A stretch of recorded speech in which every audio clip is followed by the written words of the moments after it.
Moments away from kickoff in Jacksonville, and just days before Christmas, some holiday heat in Florida. It's 81 degrees. The record on this day in Jacksonville is 84.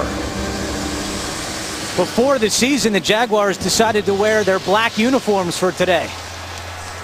Didn't turn out too well. You would have thought it would have been okay. Kerry Daylor is back deep to receive the kickoff. The Jaguars won the toss and elected to receive, so Rob Baronis will kick it away for the Titans.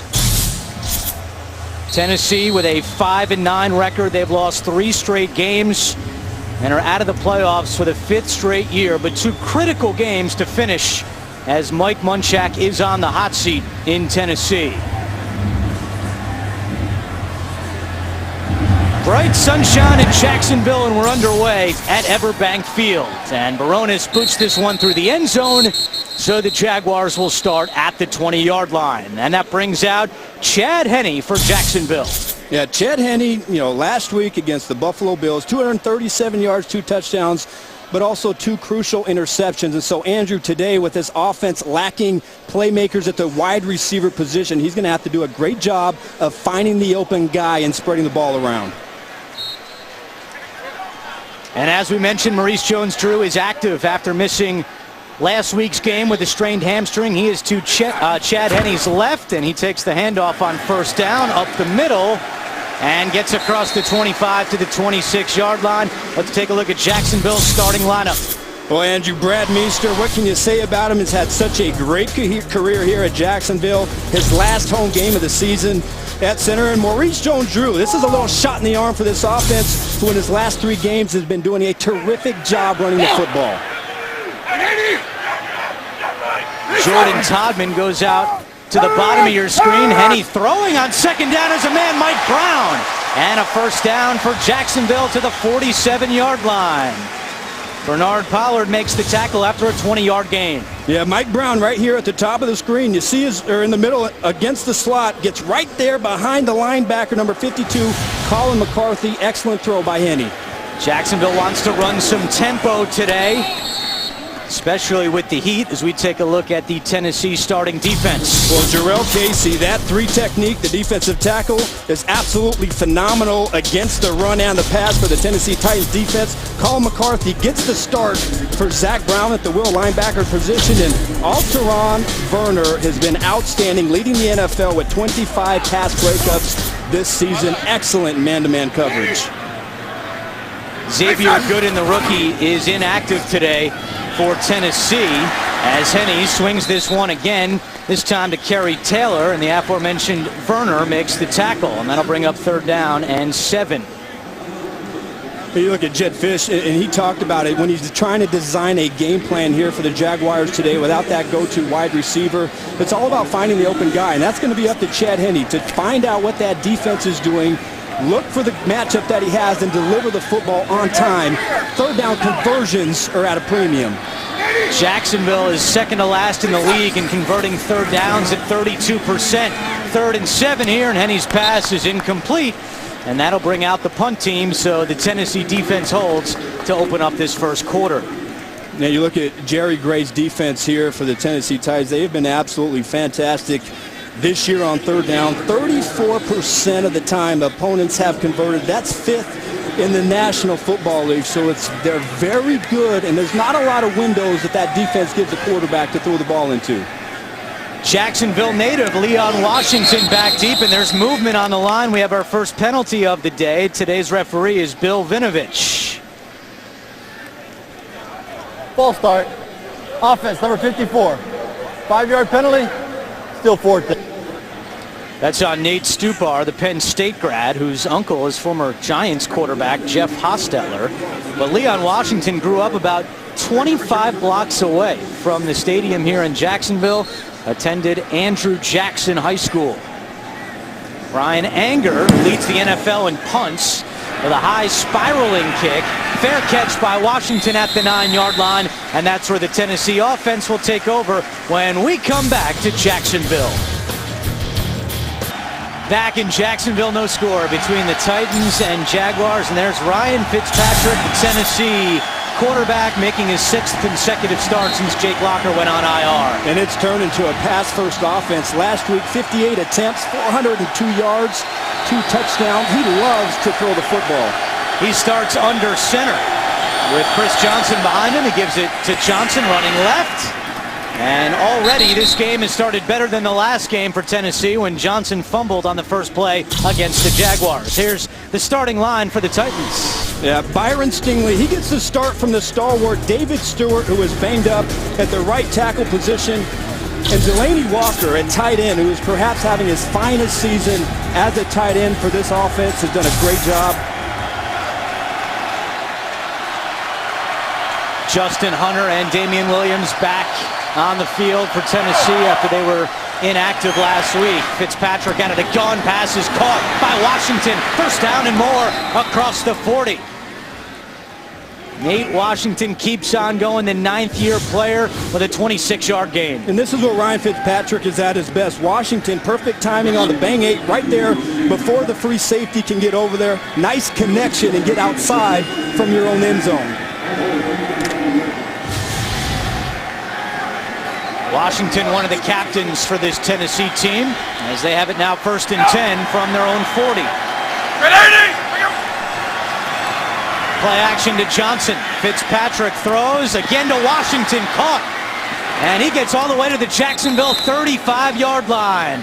Dwayne Gratz makes the tackle after 25 more for Nate Washington. And Nate Washington runs just a little simple curl route. Does a nice job pushing the defensive back out there up the field. Curls up again. Really nice timing. And when we talked to Ryan Fitzpatrick yesterday, he said, look, this game is going to have to be a high completion game. It's got to be about 70% because this defense does a great job taking away the deep ball. So far, he's been right on point.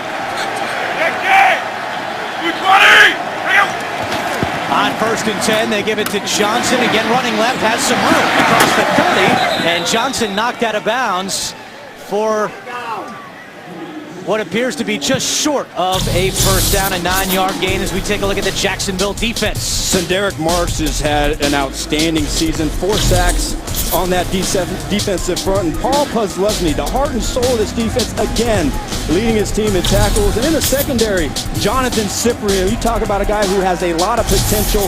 The rookie missed his first game in 13 starts last week. He's back in the lineup. He's a guy to watch. Johnson on 2nd and 1, and he's stuffed. Thrown back by Cyprien and John Lotulelei. No gain on the play, and that'll bring up 3rd down. Yeah, Tyson Alualu has really done a nice job against the run.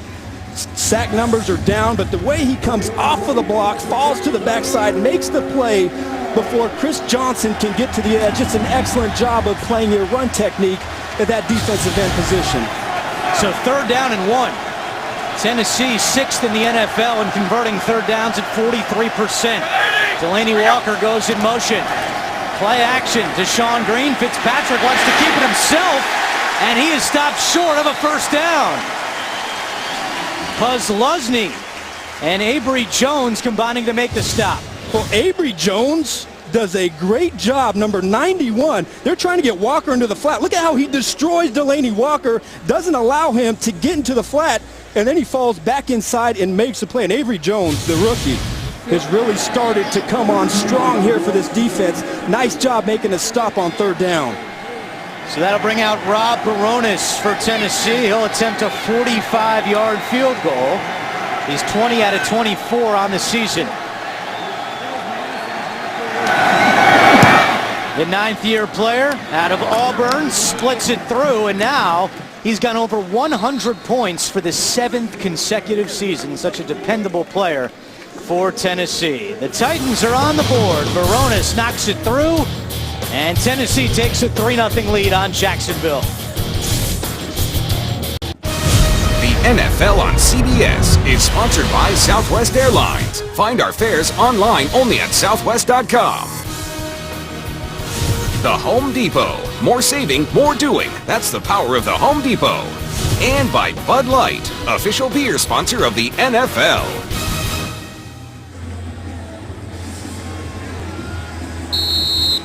9:05 to go first quarter, and Tennessee on the board. They lead Jacksonville 3-0. Andrew Catalon, Adam Archuleta with you as Barones sets to kick it away to Kerry Taylor. First kickoff for Barones was a touchback. Lines this one up, and Taylor watches it go through again. And another touchback. Fantasy football fans, keep the excitement going all postseason with Playoff Challenge. Now with bigger cash prizes. See rules and sign up at cbssports.com/challenge. Chad Henne back on the field for the Jaguars. He was 2 out of 3 on that opening drive for 24 yards. As you take a look at Jacksonville's offensive coordinator, Jedd Fisch.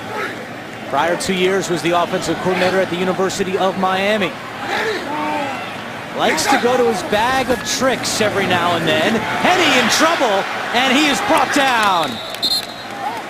Henne is sacked by Cameron Wimbley, just his 3rd sack of the year. Really nice speed rush right here, working against the left tackle. Cameron Bradford does a nice job using his hands, turning that hoop and getting to Henne before he can get the ball out of his hands. And Cameron Wimbley, not the impact this season that they expected, but a nice job getting his 1st sack of the game. Jacksonville allowed 5 sacks last week against the Bills. Henne to the air on 2nd down. Nice catch by Mike Brown. Got the feet in.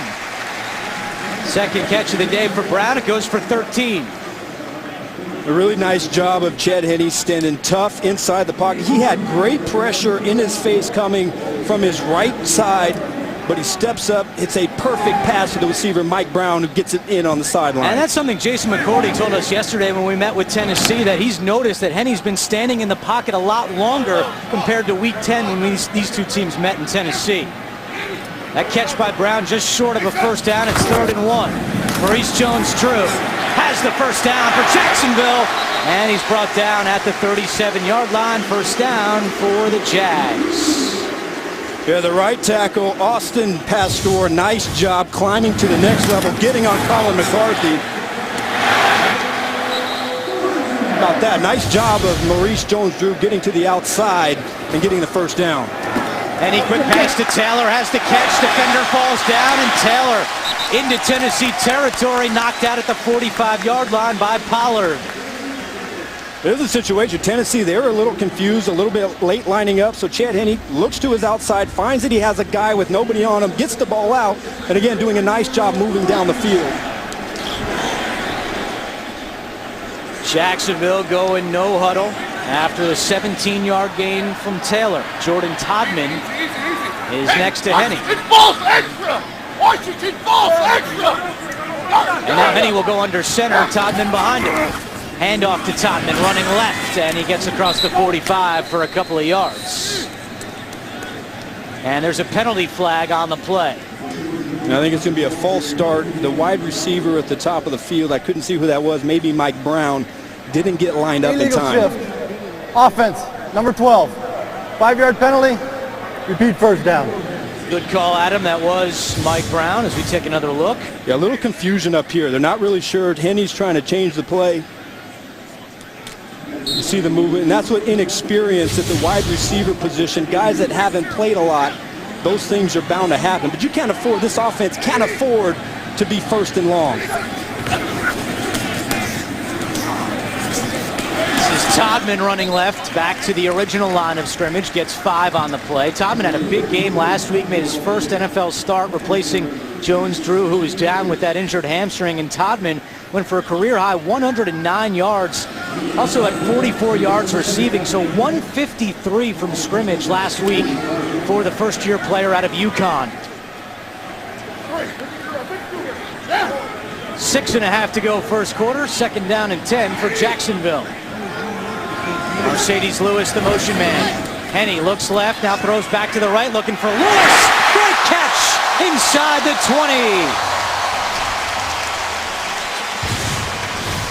20. Really nice job, Marcedes Lewis. This is just a seam pattern. Akeem Ayers, he's the inside linebacker in coverage. He gets his head turned around late, but a nice job going up for the contested catch for Marcedes Lewis, the big 6'6" tight end. Using that size to his advantage, he got 30 yards on the play. 1st and 10. And the Jaguars run it. Marcedes Lewis has a touchdown catch in 3 straight games. And Adam, you mentioned earlier so much inexperience at wide receiver for Jacksonville. Look for Lewis to be involved even more today. Yeah, I really expected the tight ends to play a big part, both Marcedes Lewis and Clay Harbor, who has done a nice job in the last 2 weeks in the passing game. But look, you've seen early in this game, Chad Henne has had a little bit of confidence in Mike Brown. He's gone to him. He's had a nice job getting the ball out on time. So far, this offense is moving the ball down the field. They're having a little success on the ground, which also helps. And he throws it to Brad Meester, the center, in his final home game in Jacksonville, and the crowd goes crazy.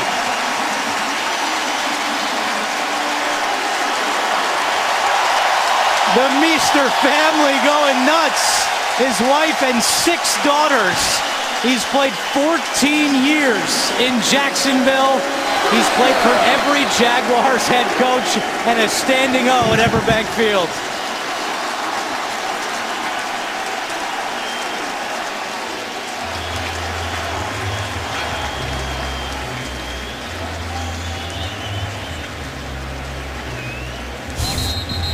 Jacksonville has called timeout. Here's a look at the Meester family. Lily, Emma, Chloe, Sophia, Aubrey, and Adeline is 6 months old. We were joking with him yesterday. He had to keep playing this long because he's got to pay for 6 weddings, and that's his first career NFL reception. Oh, how about that? Jed Fish, who has had his bag of tricks opened up here in the last 4 or 5 games of the season. And what a better way to get one more in there to give the big 14-year veteran a little screen pass. So 1st and goal for Jacksonville. Maurice Jones-Drew goes into the backfield behind Henne. Henne goes to the air, end zone, and it is caught. Touchdown, Jacksonville. And for the 4th straight game, Marcedes Lewis has a touchdown catch.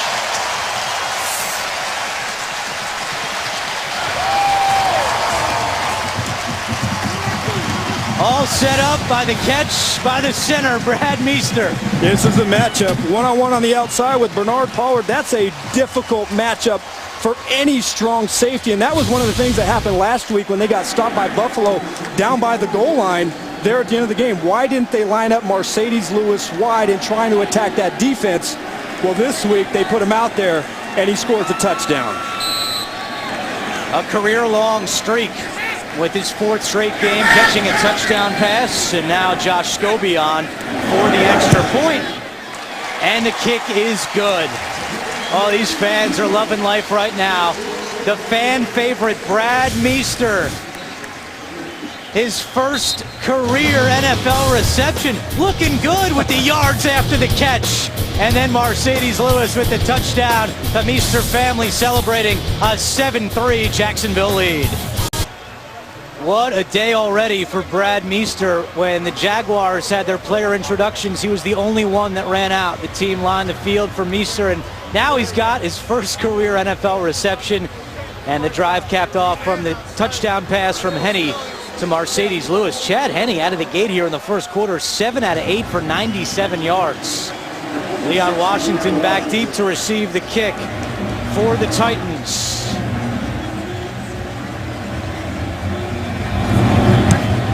Scobie with a big kick through the end zone, and Tennessee will start at the 20-yard line. They trail 7-3 with 4:45 to go in the first quarter. Jackson DeVille, the mascot, was ready for that one. The NFL on CBS is sponsored by Jared, the Gallery of Jewelry, with 5 times the selection of ordinary jewelry stores. And by the new Windows, one experience for everything in your life. Just a gorgeous December day in Jacksonville.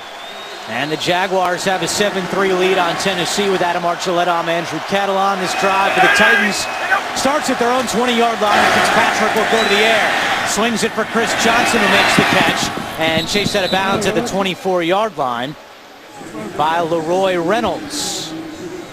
3-yard gain for Johnson, who's done a good job receiving this year, a career-high 4 touchdowns, but it's the ground game that Johnson still hasn't gotten kick-started. What have you seen from this Tennessee run game so far this year, Adam? Well, when you watch Chris Johnson, he still has it. And you see his movement, the way he moves laterally, his acceleration, his burst. He still has the skills. It's just that he hasn't been able to find the yards up inside and break to the next level. Johnson on the carry here, trying to get to the outside, cuts it back in and is tackled at the 25-yard line. You look at Chris Johnson up the middle, and you mentioned it. First 5 years in the league, he averaged 4.5 yards per carry up the middle. This year, 2.5 yards up the middle per carry. That's the lowest in the NFL. And that's really the difference. You can't, Andrew, you can't run for over 2,000 yards and not be able to be tough inside and be able to have game-breaking runs up the middle. That has been the major difference. 3rd down and 5 for Tennessee. They're 0 for 1 on their opening drive on 3rd downs.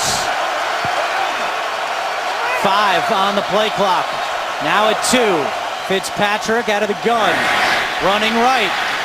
In trouble, gets rid of it, and it's incomplete, and Fitzpatrick took a big hit. Ryan Davis applying the pressure. Yeah, really nice job. They're going to run a little bit of a game up front, but this is just pure cover 2. The top of the defense is taken away from the safety. The linebackers get their depths on their drop. Nowhere for Ryan Fitzpatrick to throw the ball. First incompletion of the day for Fitzpatrick, and for the second time in this quarter, Tennessee will have to punt. Ace Sanders is back deep. Brett Kern, the 6-year player out of Toledo. And this one is short. Sanders from his 32, some room to run. And he slips, gets back on his feet. Sanders still going and now wrapped up at the 37-yard line. A 42-yard punt. Ryan Davis applying the pressure, and the Jacksonville D off to a good start. 7-3, Jacksonville in front of Tennessee. Tuesday on CBS, now's the time to catch up on episodes of Person of Interest. Jim Caviezel and Michael Emerson star, Tuesday at 10/9 Central, only on CBS.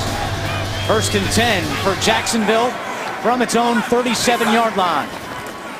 Maurice Jones-Drew trying to follow his blocks around the left side, and he gets to the 40-yard line. Let's go back to that last drive by the Jaguars. Very impressive, Adam. It's exactly what Jed Fish, the offensive coordinator, and Gus Bradley wanted. They did a nice job getting him, Maurice Jones-Drew in the run game, using Mercedes Lewis to get down the field, getting the matchup that he wants with Bernard Pollard, the strong safety, and executing. Jones-Drew catches the screen pass and hit hard for a 1st down, though. And going back to that last drive, Brad Meester with his first career NFL reception, it went for 9 yards. I think a big part of Jones-Drew playing today, certainly a few factors. This could be his last final home game. He's a free agent at the end of the year, and also he's been with Brad Meester this entire run. He wanted to be out there for his longtime teammate. Yeah, and I think he has a lot to prove, and prove that he still has it. Of course, last year he missed most of the season. He's been a little injured this year. These last 2 weeks are big for Maurice Jones-Drew. Henny on play action, looking deep along the sideline, incomplete. Was looking for Kerry Taylor.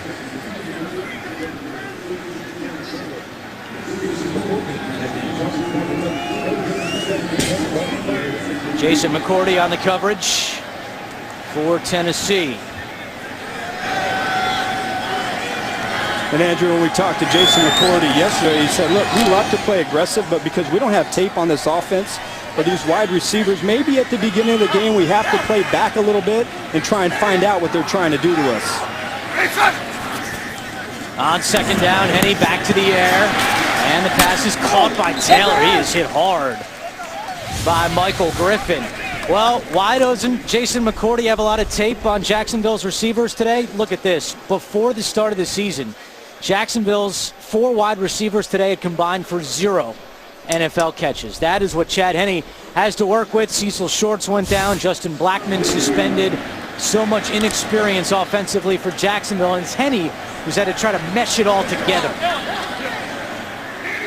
3rd down and 2 for the Jaguars.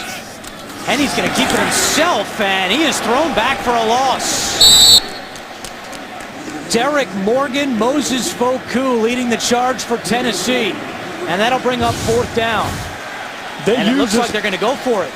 They used that same play last week against Buffalo on a key 3rd down in the 4th quarter, and it worked. But Derek Morgan was not fooled. Easily was able to tackle Chad Henne before he picked up the 1st down. 4th and 1 for Gus Bradley. He keeps the offense out on the field. They're 40% on 4th downs this year. Play action. Looking for Harbor, and it's incomplete. The Tennessee defense holds. Bernard Pollard on the coverage.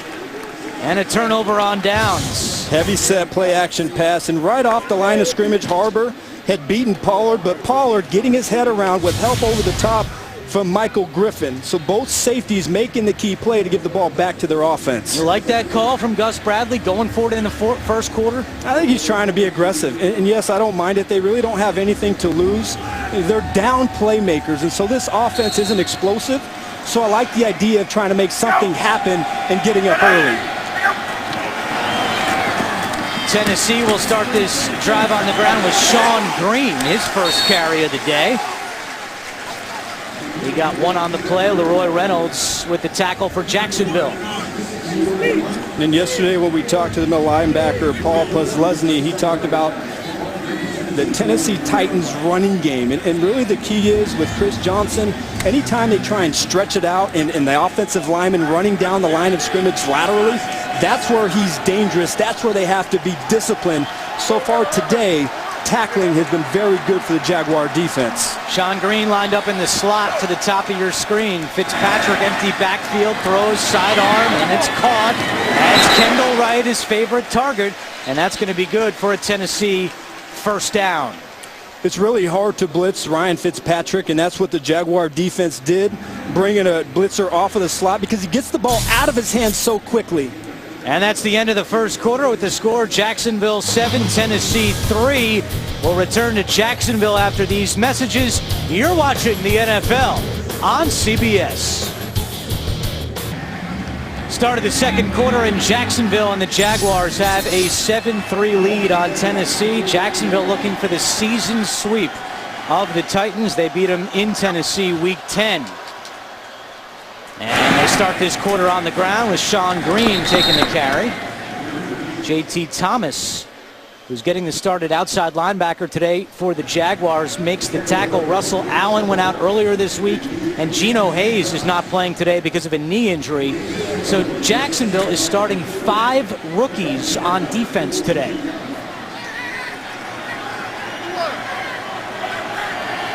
Second down and 4 for the Titans. Again, it's Green, and he slips, falls to the ground, and that'll bring up 3rd down. Yeah, again, that was Tyson Alualu on that left side against the right tackle, just destroying the point of attack, and there was nowhere to go for Sean Green. He tries to cut back, but Alualu right there destroying things on the line of scrimmage. They could look for Kendall right here. 29 3rd down receptions. That's tied for 1st in the NFL with Anquan Boldin. It's 3rd down and 3 here.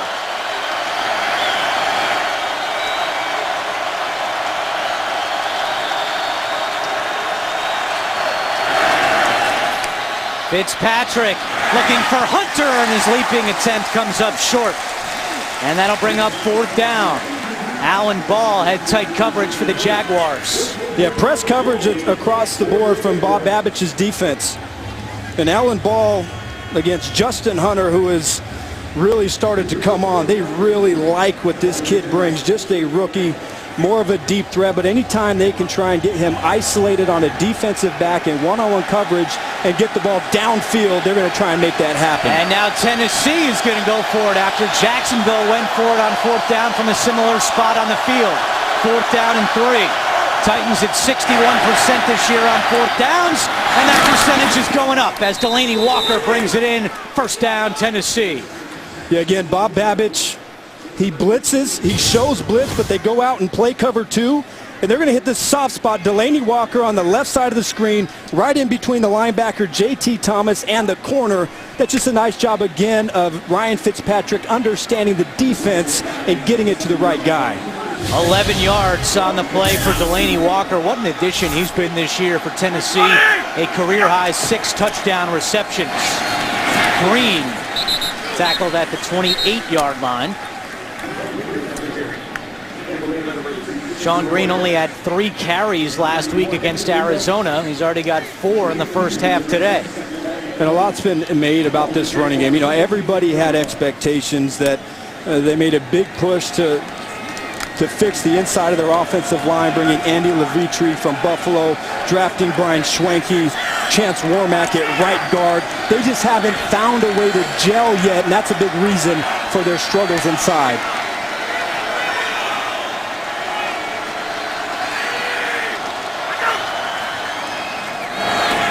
Green has some running room, slips a tackle, and has a Tennessee first down inside the 20-yard line. A 9-yard pickup for Sean Green.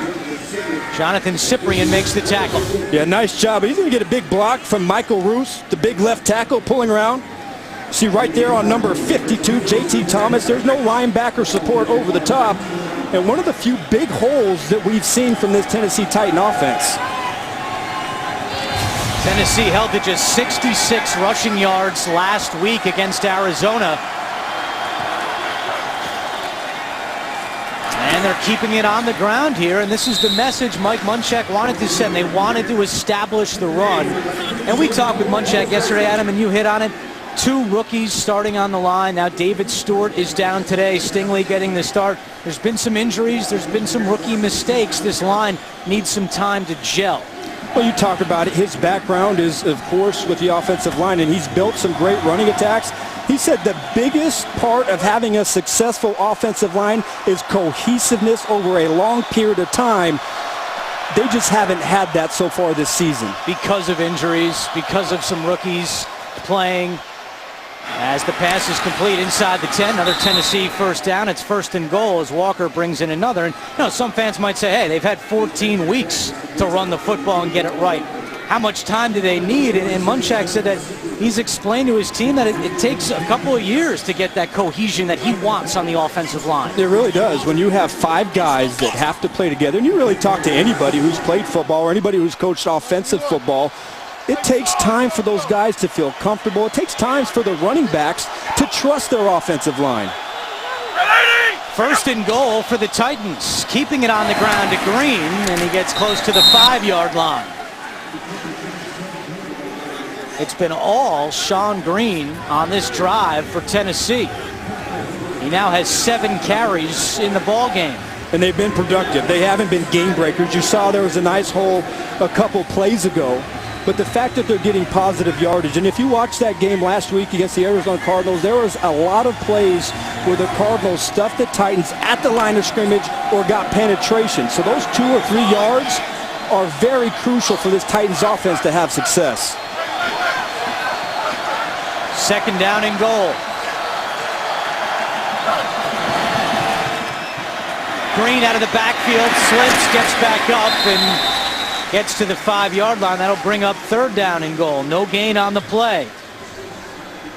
And the nature of this defense, especially when they get tight in the red zone, they play that cover 2. They call it tight 2, where everybody kind of builds a wall right there on the line of scrimmage with the safeties over the top.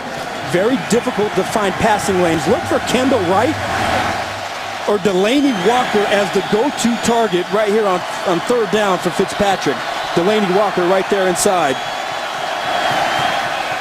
Fitzpatrick dumps it down to Battle, and he gets close to the goal line. Is this going to be short? Marked down at the 1.5, 4th and goal. Now they went for it on 4th and down from the 40. What do they do here? Yeah, it looks like they're going to go for it.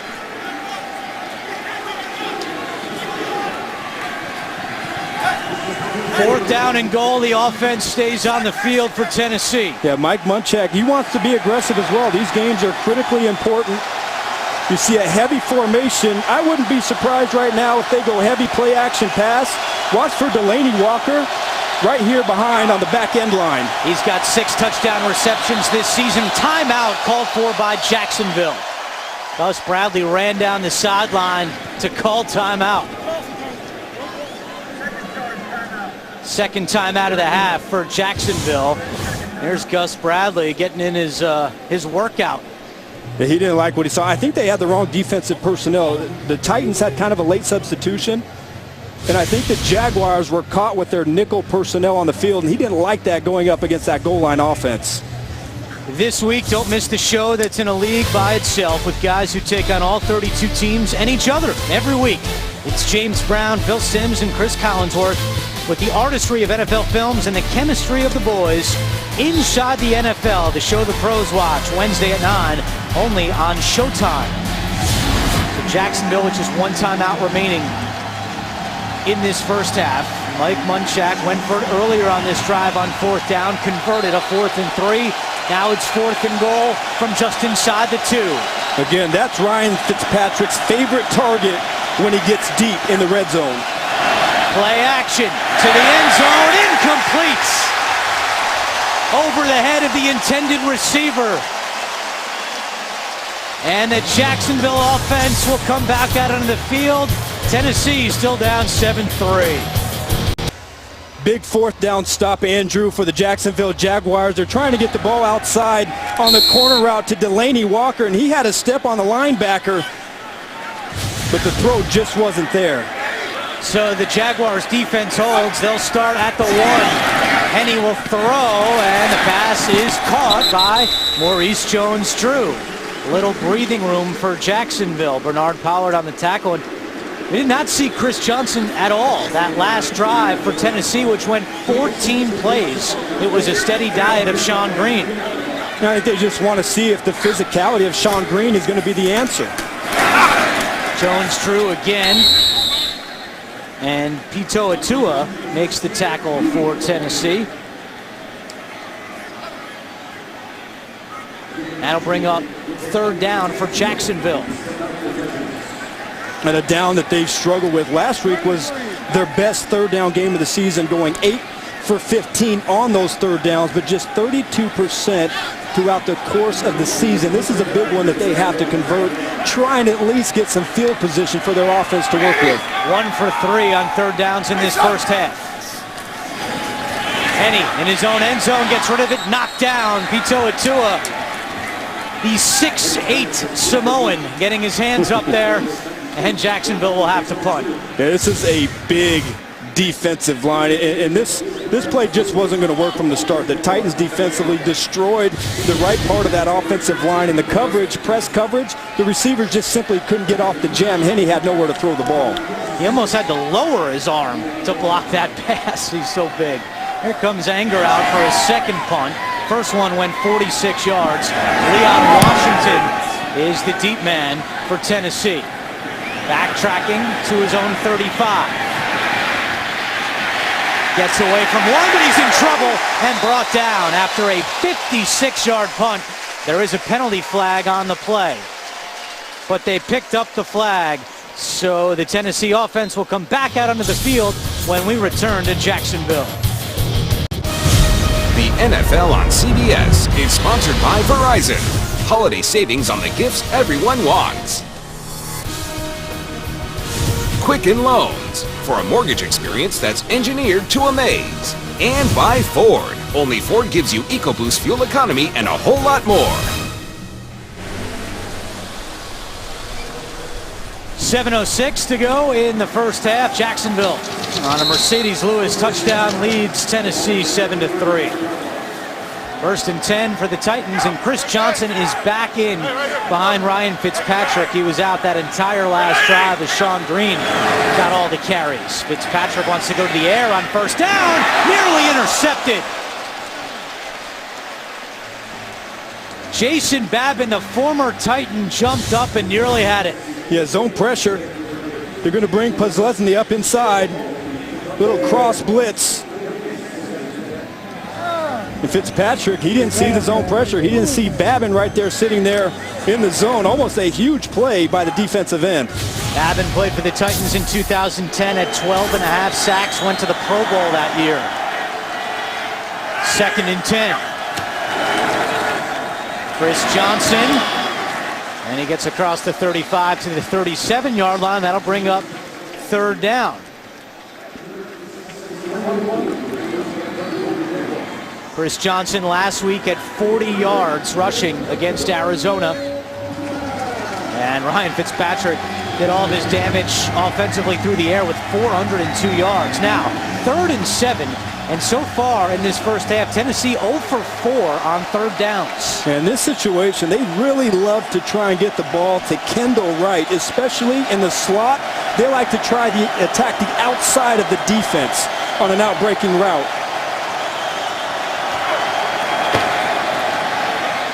Fitzpatrick over the middle. Great grab by Nate Washington, still going. First down into Jacksonville territory before Josh Evans catches up to him.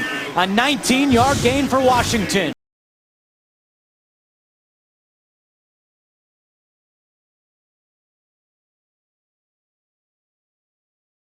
The inside linebacker in Ryan Fitzpatrick is able to stand tough, hold his water, and deliver the ball downfield for a first down. Missed tackle by Will Blackman. Washington has 3 catches for 70 yards in this first half. 1st and 10. Johnson across the 40. Let's go back to New York. JB and Boomer with an update. Peyton keeps rolling. He does. 36 yards to Demaryius Thomas, his 48th touchdown pass on the day. If they win and Kansas City loses, they'll lock up the AFC West and clinch a first-round bye. They lead 10-3. Back to Andrew Catalan and Adam Archuleta. JB, thank you. Broncos trying to get that first-round bye and play their home games, at least one of them in the playoffs at Mile High. 5-yard pickup on first down for Johnson at 2nd and 5. They go back on the ground. Johnson trying to bounce it to the outside. And good containment by Jacksonville. That'll bring up 3rd down. This is one of those plays, Andrew, where I think some people may be a little bit frustrated. He had a chance to kind of break this ball up inside. Of course, maybe it wasn't going to be the big ball, but the block was for him to cut it side. He bounces outside where there's a defender, and of course there's nowhere to run. Another 3rd down for Tennessee. 3rd down and 3.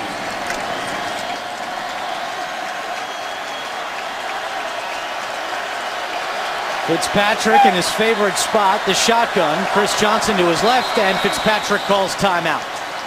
First time out of the half for the Titans. 4:21 to go. Coming back with Tennessee having a big 3rd down and 3. High above Everbank Field in Jacksonville. 4:21 to go, 2nd quarter. And the hometown Jaguars have a 7-3 lead. 3rd down and 3 for Tennessee.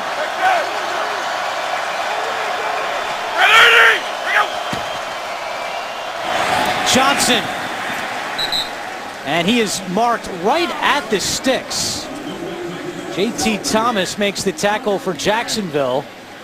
And they have not signaled yet. That's very close to a first down. Yeah, it's awfully close, but this is what you want to see. You see he bursts, and he puts his head down, and he tries to get that tough yard.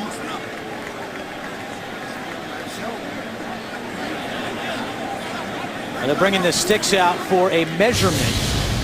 So official timeout.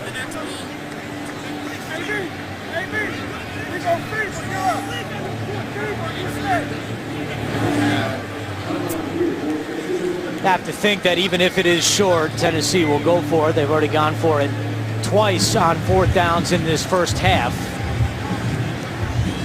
Chain gang out on the field. And it's just short. And that'll bring up another 4th down for the Titans.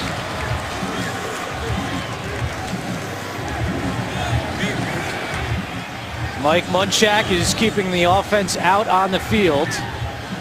1 for 2 today. They've had a lot of success on the season going for it on 4th downs. 61% coming into the game, which is 6th in the NFL. And a big reason for that is, Kendall Wright in the underneath passing game. But here you go. You have a chance. You've already been stuffed once on a 4th down. They bring in Sean Green, who has more of a physical presence. You got to believe if you're Mike Munchak and you want to see your offensive line perform, you have to be able to convert a 4th and short opportunity like this. The fullback is Quinn Johnson. Sean Green is the tailback. 4th down and 1. Green, first down, Tennessee. Tackle made by J.T. Thomas. Yeah, Michael Roos is the guy who gave the key block right here.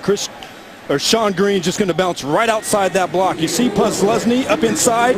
Again, the linebacker, J.T. Thomas, too late getting over the top. And a nice pickup conversion for the Tennessee offense in a short yardage situation. Green and Johnson with 8 carries apiece. Johnson 28 yards, Green 27 yards. It's Johnson again, back in the game, jumps over one tackler, and is brought down at the 26-yard line. With 3:10 to go in the first half, Tennessee has 2 timeouts remaining.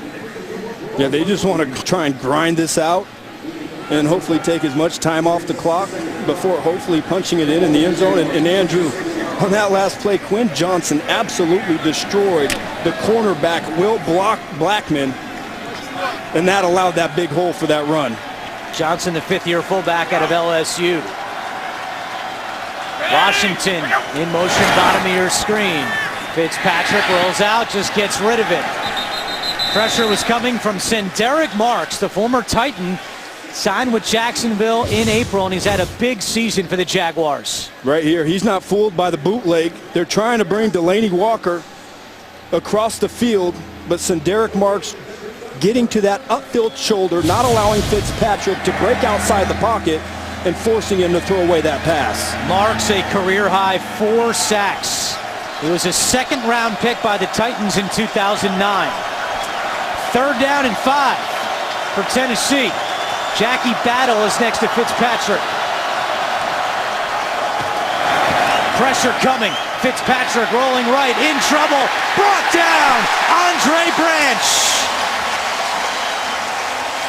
His 6th sack of the season and the 2nd today for the Jacksonville defense. Well, this is what they call their lightning package, where they bring 3 speed rushes. Andre Branch is standing up. He's just going to get a speed rush off of the edge. Beats the the left tackle, and is able to get to Fitzpatrick. So Bob Babich dialing up the pressure, getting creative on 3rd down and forcing the sack. And that 8-yard loss backs the Titans up. It's a longer field goal now for Rob Baronis. This will be from 52 yards, and it'll also be the 2-minute warning. It'll give Mike Munchak a little bit of time to think this one over. His team down by 4. 2-minute warning in Jacksonville, and now Rob Baronis trots out for a 52-yard attempt. From 50-plus this year, he's 0 for 1. Already made a 45-yarder earlier in the half. Baronis' kick on the way, and it is good. Knocks it through from 52 yards. So the sack does not hurt the Titans. They still get 3 on the board. It's 7-6. The NFL on CBS is sponsored by FedEx One Rate. Simple flat rate shipping with the reliability of FedEx. And by Bank of America.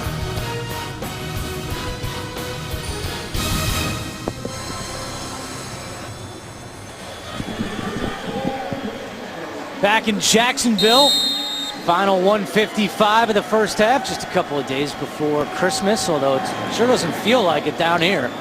Temperature at kickoff 80 degrees. Baronis with a 52-yard field goal, and now he'll kick off for Tennessee. Jaguars get the ball back before the half. They have 1 timeout to work with. And this kickoff goes out of bounds. You can't do that if you're Rob Baronis, and now the Jaguars will have great field position. Out of bounds. Kicking team. Ball he placed at the 40-yard line. 1st down. Andrew, that's the worst possible thing you can do right there.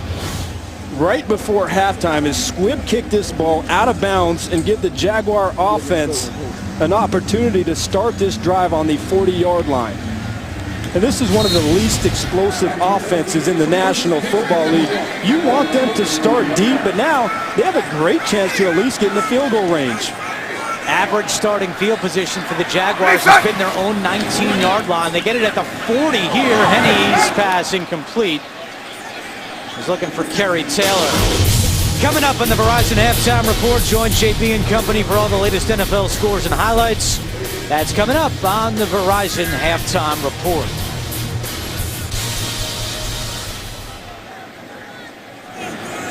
Chad Henne in this first half, 10 out of 15 for 121 yards and a touchdown. Todman in motion at the bottom of your screen. 2nd down and 10. Henne looking deep for Taylor, overthrows him. Coverage on the play by Jason McCourty. Jerry Gray has his dime package out there on the field. You see them standing up. They bring an extra blitzer inside. A little bit of pressure on Chad Henne, but the timing outside to carry Taylor not quite where it needs to be. McCourty with excellent coverage downfield. Jerry Gray told us that Jason McCourty has been his most consistent player on defense this year. 3rd down and 10 for Jacksonville. Play action. Henne has a wide open. Mike Brown has the catch and a 1st down. Knocked out of bounds by Michael Griffin. Pickup of 24 on the play. There's a miscommunication. This is an assignment bust in the secondary. And here you have a 3rd and long situation. You bring pressure. You already allowed this offense to start on the 40-yard line. Then you give up an explosive play because of an assignment error. Not acceptable for the Titans defense. 1st and 10 from the Tennessee 36. Quick pass to Ace Sanders. He's got great speed. And he gets out of bounds at the 30-yard line. Let's go back to that 3rd down conversion for Jacksonville. Yeah, Mike Brown, you're going to see him in the slot, and he's just going to take off. And there's a miscommunication. They play for the wide receiver screen. Bad eye discipline. And Henne is able to find Brown down the field.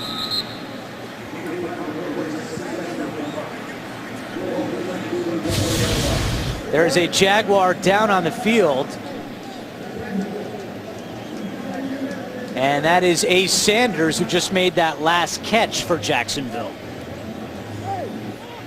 No, you talk about a guy that is one of the only playmakers that can create something in space left on this offense, who has had an outstanding rookie season. Now, they're already down so many wide receivers. Alteron Werner made the tackle, knocking Sanders out of bounds on that last play. Sanders having a very nice rookie season, a 4th-round pick out of South Carolina. And now he's walking off. Earlier this week, he tweeted that his mom just got the keys to her new house. Sanders surprised his mom, Twanda, didn't tell her that he was buying her a house, and all of a sudden the keys showed up on the door. And Twanda is into a new house. He said, "Merry Christmas, Mom." Great story down here in Jacksonville this week. Yeah, how about that? That's awesome. Now, because of that injury, Jacksonville was charged a timeout. So now they have no timeouts remaining with 1:36 to go in the half. Play action, Henne. Over the middle to Taylor at the 15-yard line. McCourty makes the tackle, but the Jaguars are marching after a 17-yard gain. Well, if you want to play wide receiver in the National Football League, you have to be able to win against press coverage, and that's exactly what Kerry Taylor did to establish the inside position. 1st and 10 from the 14-yard line. Henne comes back under the middle to Lewis, and he fights for some tough yards inside the 10. Remember, Jacksonville has no timeouts. Yeah, Henne was trying to go with a slant and go, trying to attack the end zone. Nicely covered on the outside, but he quickly gets the ball on a check down to his tight end. 2nd down. Quick pass to Mike Brown. Gets some space, and Mike Brown is in. Touchdown, Jacksonville.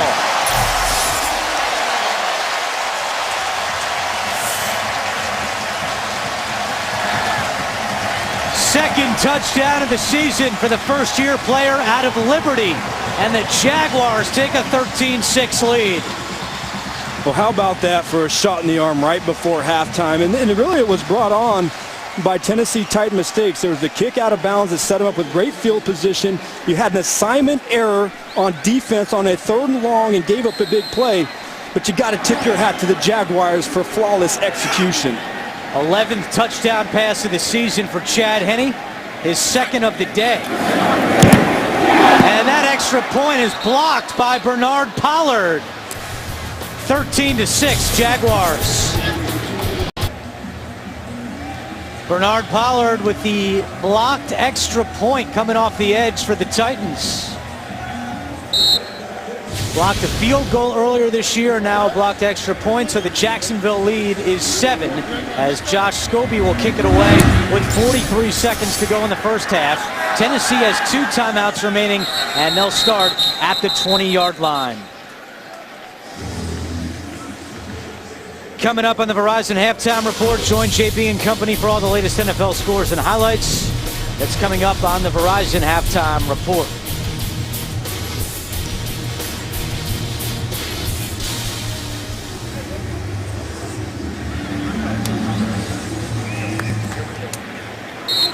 .43 seconds left for Tennessee. They have 2 timeouts to work with.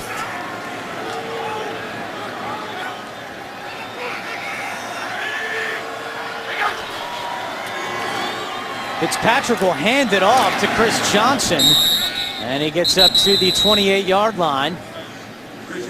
As you see, Chad Henne, his timeout is called by Tennessee. Beautiful day in Jacksonville, 36 seconds to go in the first half. Fitzpatrick has some time, and it's caught over the middle by Kendall Wright as a first down. And now Tennessee burns its final timeout.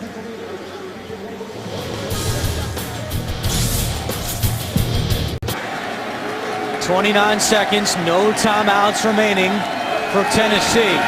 Trying to at least get into Baronis' field goal range. And the pass is caught along the sideline by Delanie Walker. Baronis' career long is 60 yards. That came in 2006.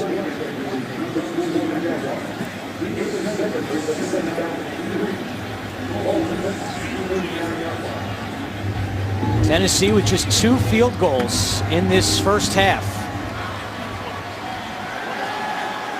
Baronis trying to stay loose on the sideline, hoping to get his chance. They would have to get it to the 42-yard line to match where he kicked his career high 7 years ago. Fitzpatrick in trouble, brought down for the 3rd time today. Jason Babin, the former Titan, leading the charge for Jacksonville. Well, Andrew, Jason Babin having a really good day. This time he lines up on the left side, going up against the right guard. Speed rush, you have pressure up inside. This Jacksonville defense is playing some inspired football out here today. And Tennessee, with no timeouts, cannot stop the clock, and that will do it in the first half. Jacksonville with a 13-6 lead. We'll be back with the Verizon Halftime Report after this message and a word from your local station. You're watching the NFL on CBS.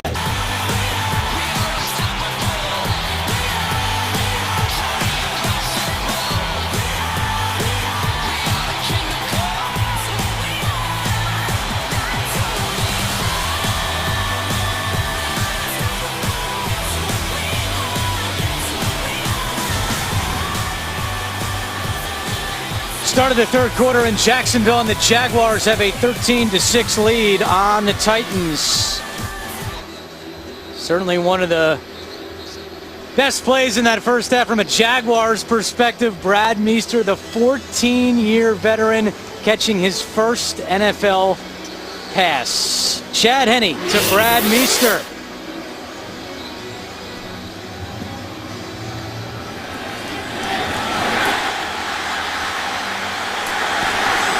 Football like you've never heard it, presented by Sonos. Former Jaguars lineman Tony Baselli said that was his favorite play of the year so far in the NFL. The Jaguars have a 7-point halftime lead. Back in the booth with former St. Louis Rams safety Adam Archuleta. I'm Andrew Catalon. From a Titans perspective, just 2 field goals in the first half. They get the ball to start the second half. How did they get their offense going? Well, in their very first drive of the game, they looked very crisp.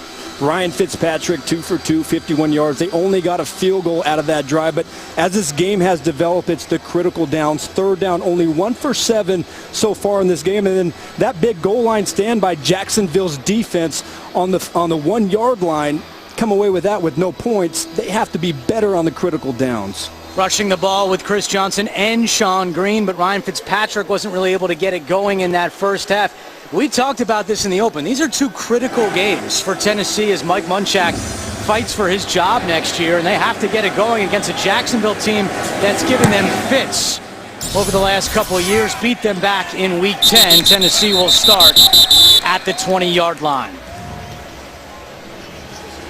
Let's take a look at some of the halftime numbers. Fitzpatrick with 102 through the air, 170 total yards for the Titans. Yeah, both teams not really able to get the running game going that much. 68 yards certainly is a little bit better than the Titans have been able to do for much of the season. No turnovers for both teams. It really was the critical mistakes right before halftime, kicking the ball out of bounds and a miscommunication that allowed Jacksonville to get the touchdown. They start this half on the ground, going to Chris Johnson. He gets to the 23-yard line. The former Titan Marks and Alu making the tackle.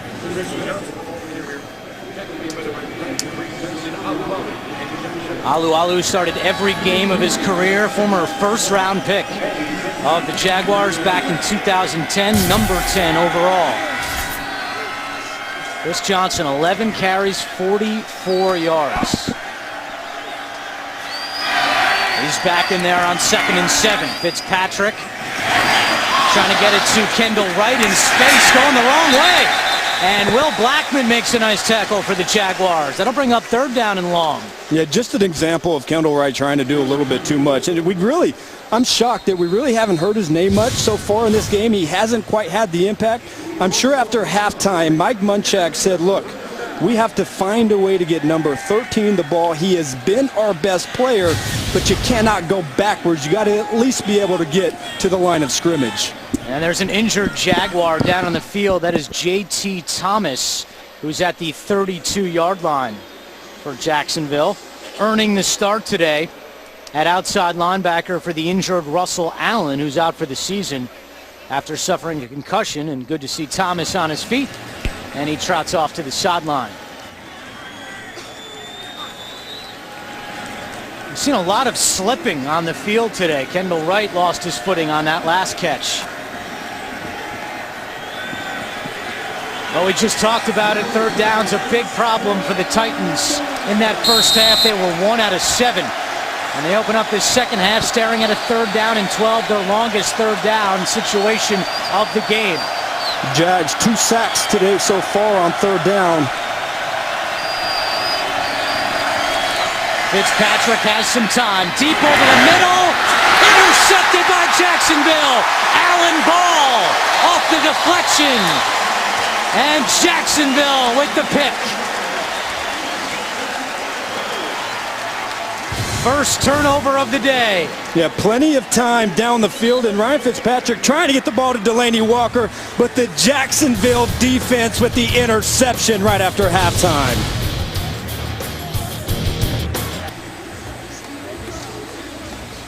Ryan Davis a little slow coming off the field for Jacksonville. Look to the left of your screen. Here's why.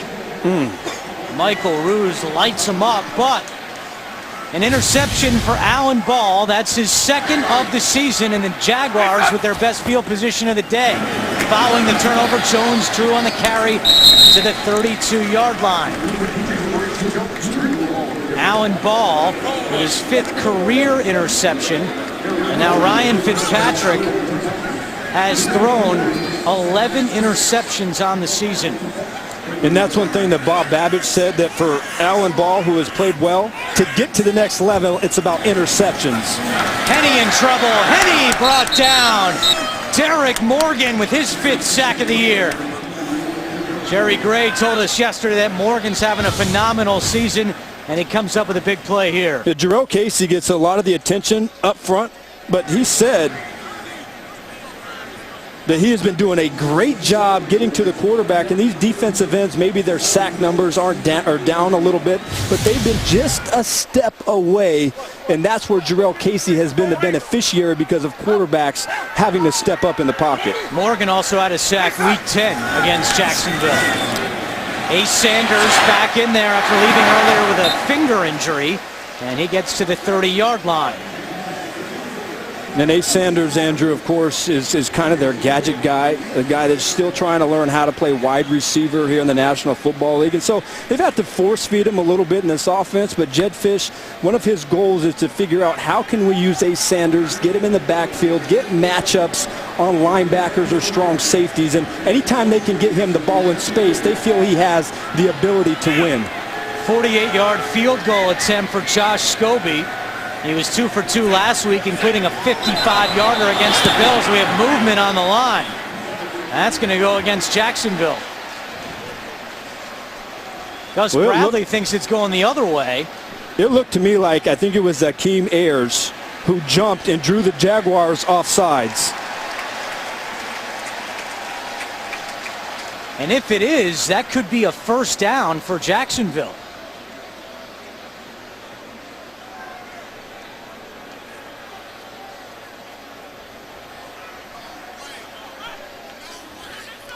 Here's the call.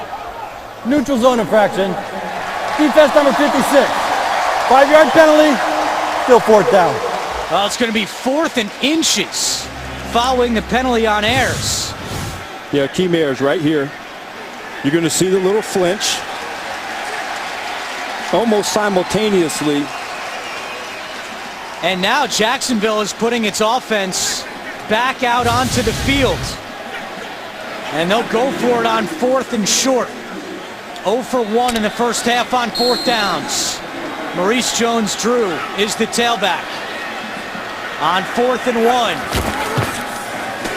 And Jones-Drew trying to find the hole, and that is good for a Jacksonville first down. Well, a costly penalty by Tennessee, and another one on special teams. Baronis had a kickoff out of bounds, and now the penalty on Ayers moves the sticks after Jones-Drew converts. That's really what it's been. That's what allowed Jacksonville to score right before halftime, and instead of forcing a field goal on 4th down, now you give them the opportunity to keep that drive alive. These mistakes the Tennessee Titans cannot afford. On 1st and 10, Jones-Drew dragged down from behind by Pito Atua. Well, they brought him in here to be a run stuffer, and he does just that on 1st down. A loss of 5. That was the big emphasis. And last year they didn't do a good job against the run, and they felt like in order to stop the run in the National Football League, we have to get bigger. So they brought in guys like Sammy Hill, Antonio Johnson, Pito Atua, trying to get beefy up there and make it more difficult for an offense to move the ball on the ground.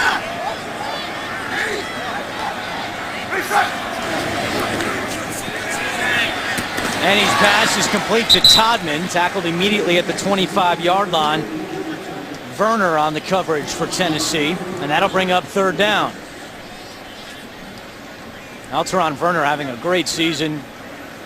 5 interceptions, is tied for 4th in the NFL, and he's a free agent at the end of the year. Jason McCourty told us yesterday he really wants to enjoy these final 2 games with his good buddy Werner because he doesn't know if he'll be his teammate next year. Yeah, he's made a great case for himself this season. Excellent man-to-man coverage. They have no problems with putting him on that island. 3rd down and 10. That's Mike Brown on the catch, and he's tackled short of a first down. It'll be 4th down and 2. Colin McCarthy, who got the start at the will linebacker position today, makes the tackle. And now Josh Scobee is going to come back out onto the field.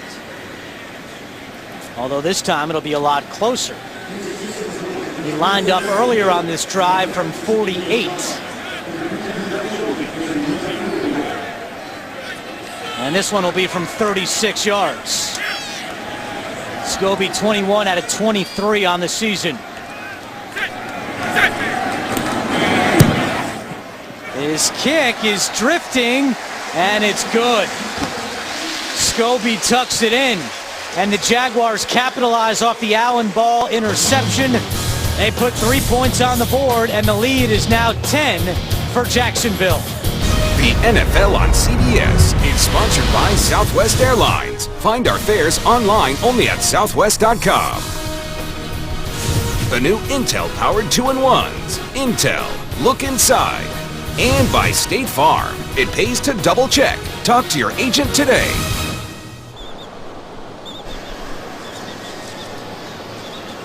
9:22 to go in the third quarter. Jacksonville has extended its lead. It's 16-6. Leon Washington, the Jacksonville native, back deep to receive the kick from Josh Scobie, but he won't get a chance as Scobie boots this one through the end zone. Well, Tennessee, with so much to play for, including potentially the job of Mike Munchak, has come out of the locker room and made some costly mistakes already. And that's what it's been so far, the story of the game. Big interception by Alan Ball.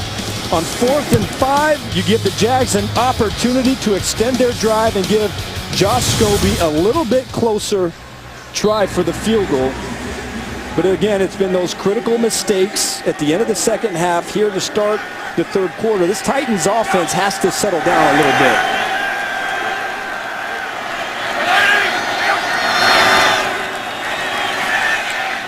Fitzpatrick's pass is incomplete.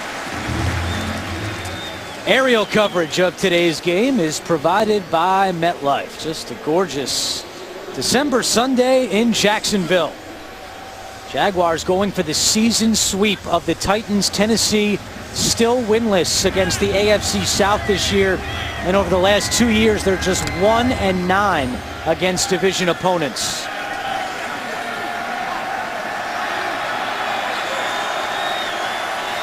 Four receiver set. Chris Johnson lined up as well as a receiver. On second down, Fitzpatrick over the middle. The tight end Delaney Walker has it.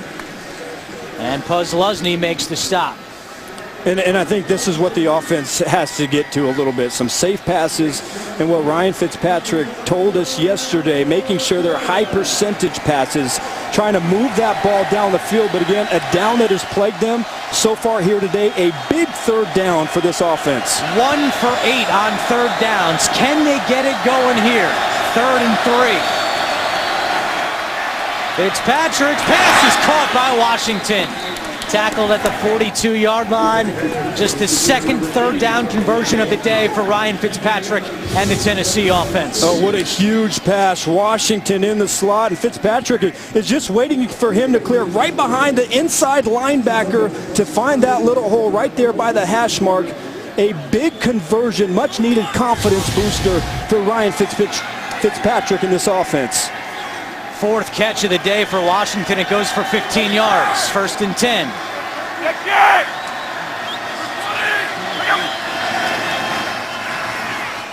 Johnson trying to wait for his blocks to set up, and he only gets a couple on the play. Will Blackman on the tackle, who's playing for Dwayne Gratz, the Jaguars rookie corner, left earlier with an ankle sprain, has not returned yet. Well, you look at Gus Bradley's defense. They have done such a nice job today on their run fits. There's not a lot of room for these Tennessee backs to run up inside. Last week, they got absolutely gashed by the Buffalo Bills. So much more fundamentally sound here this afternoon. And we were told Gratz is out the remainder of the game for Jacksonville as Johnson rushes into Jacksonville territory. 1st down for Tennessee. J.T. Thomas makes the tackle. But the Titans putting together a drive here with 7:15 to go in the third quarter. Yeah, they just have to keep it going, Andrew. And they've had some moments where they've looked good in the middle of the field. But again, this is going to come down to be able to cash this in. Can they get points out of this drive and not waste this opportunity in Jacksonville territory? Feeding Johnson, who has some room up the middle. And he gets 9 yards on the play. Thursday on CBS, get ready for 3 times the laughs. It's a Miller's Marathon.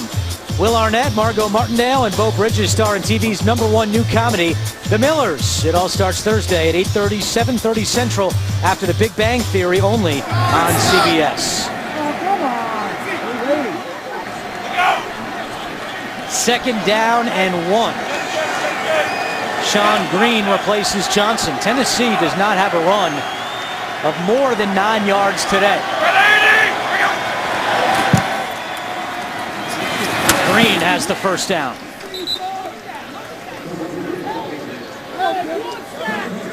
Hey, ball!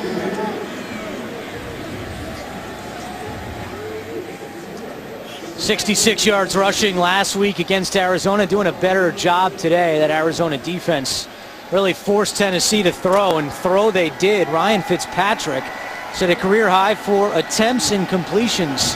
He threw the ball 58 times last week. Sean Green has some room, and Green is off to the races. Green's still going, and he goes out of bounds at the 4-yard line. Josh Evans saved a touchdown. Well, we just talked about, Andrew, how they've done a great job in their run fits, and here's Posluszny. He has a chance to make this tackle right there in the hole. He misses the tackle. You get another missed tackle by the strong safety, number 37, Jonathan Cyprien, and that's the explosive plays that this offense is looking for. Those are the splash plays that the Tennessee Titans fans have not seen enough so far this season. A 29-yard run for Green. He's still in there on 1st and goal.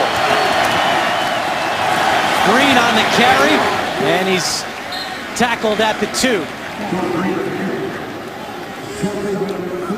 Will Blackman lost his helmet on the play. It'll bring up 2nd down and goal. 4:50 to go. Nice drive here for the Titans. They've gone 75 yards, but they have to finish this off. Down by 10.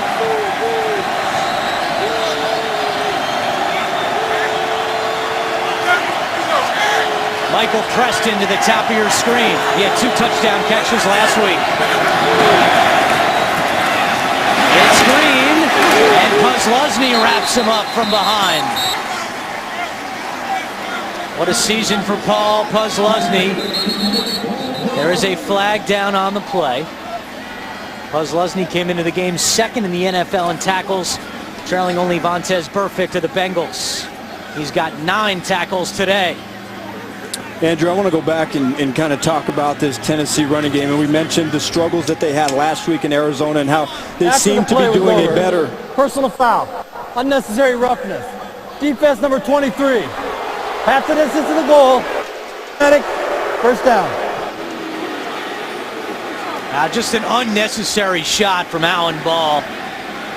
No need for that, and it gives Tennessee a 1st down at the 1. Ball had the interception earlier in this quarter, but now Tennessee on the doorstep with 4 downs to work with. The fullback is Johnson, the tailback is Green. It is Sean Green, cuts back, and he is in for the touchdown, just barely. 4th rushing touchdown of the season for Sean Green.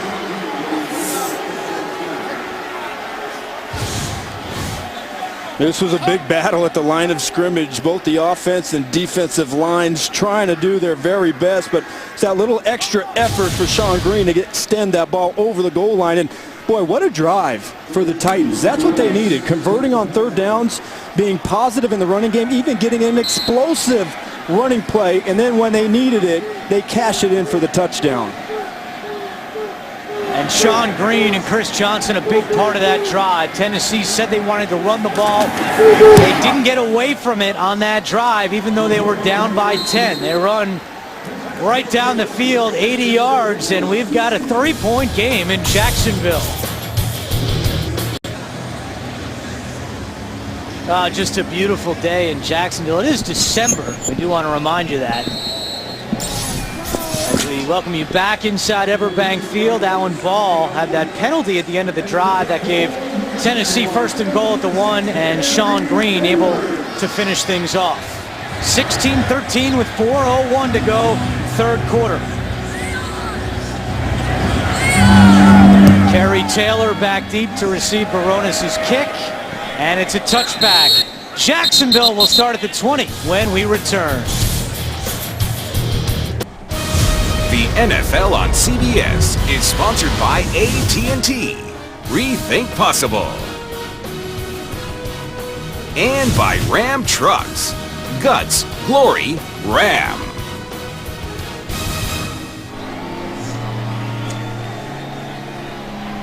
Welcome back to Jacksonville. Jaguars with a win would move into 2nd place in the division. Gus Bradley's done a great job here in his 1st year with the Jaguars. Good one here. 3-point game, 4:01 to go. 1st and 10 for Jacksonville at the 20. Alongside Adam Archuleta, I'm Andrew Catalon. Thank you for joining us. Happy holidays from all of us here at CBS.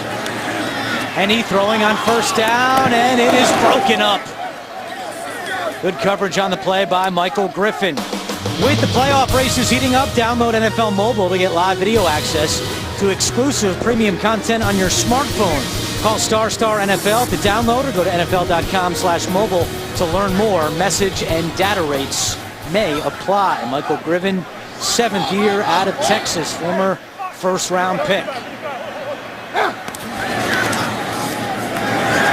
Jones-Drew. An interesting decision coming up for both the Jaguars and Jones-Drew, Adam, after this year. When you talk about legacy, you saw Robinson Cano leave the Yankees, now he's the Mariners. Meanwhile, other end of the coin, Brad Meester, all 14 years with Jaguars. It'll be interesting to see if that's important to Maurice Jones-Drew since his contract is up after this season. Yeah, that's just the nature of playing professional football. He loves it here, but he still wants to go out and prove that he can be a featured back. 3rd down and 7, receiver slipped. Nearly intercepted, but Todman fell down, and the Jaguars go 3 and out. It's really unfortunate. They were trying to get Jordan Todman on a little bit of an angle route. And Andrew, you mentioned it earlier.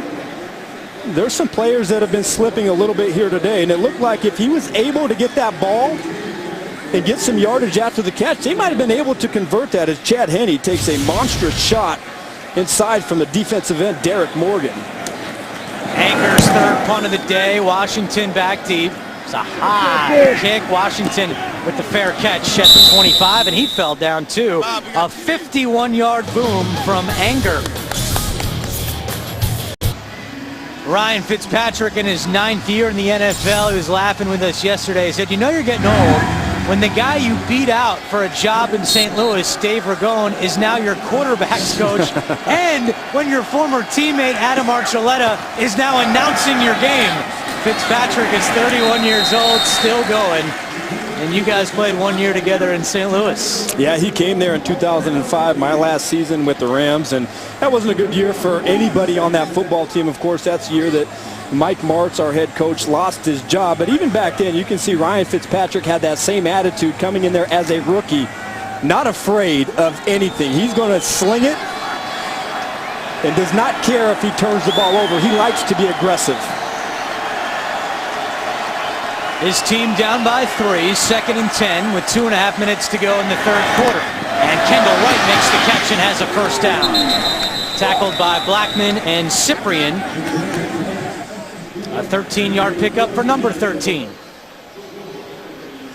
Take a look at the quarterback numbers to this point in the game. Fitzpatrick said, I don't think I can throw it 58 times again like last week. 21 attempts so far for the veteran Fitzpatrick. And Chad Henne, he's quietly had a pretty solid game today. He's done a nice job considering the cast of weapons that he has around him. 2 touchdown passes for Henne.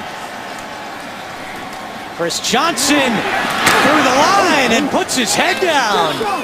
Well, that's the old Chris Johnson. He gets 12 yards. Well, he had a monster hole in there between the left guard and the left tackle, Andy Levitri and Michael Ruse, and I just love how he sees it, and watch him accelerate right there. Bam! And that's a monster hit coming in by the strong safety, Jonathan Cyprien, trying to lay the wood in the open field on Chris Johnson. Longest run of the day for Johnson. He goes for 12 yards. He's got 16 carries and 77 yards on the day. They give it back to him on first down. Gets away from one, putting on some nice moves, and finally brought down at the 39-yard line. Yeah, it's kind of interesting. And look, this running game has started to show up a little bit here today. You just saw Chris Johnson with a nice explosive run into the secondary, and you start to see a little bit of confidence. It looks like he's starting to feel it. Beautiful jump cut to get to the backside and pick up another big gain on the ground. He's 15 yards away from 100 on the day. He only has one 100-yard game this year. And he slips. We continue to see that here at Everbank Field. It did not rain yesterday. It's been beautiful weather the last couple of days. A little damp this morning, and maybe that's playing a factor. And you watch him here as he tries to get the outside. It looked like he might have had an edge, but look, he tries to cut off of that inside foot, and that's the problem. Anytime you try and move and cut off the inside foot, it's a good chance you're going to lose your footing. 3rd and 2. Tennessee 1 for 2 on third downs this half. Sean Green next to Fitzpatrick. He will throw. And it's incomplete. Nate Washington was looking for a penalty flag, and that brings up 4th down. And decision time for Mike Munchak. Yeah, they're trying to go for a flat slant combination, and Nate Washington ran into Alan Ball, the right cornerback over there. Nowhere for Ryan Fitzpatrick to throw the football, and it looks like, again, they're going to go for it. And I tell you what, Andrew, the way this running game is going, might be a pretty good decision right here for Mike Munchak. They are 2 for 3 on 4th downs today.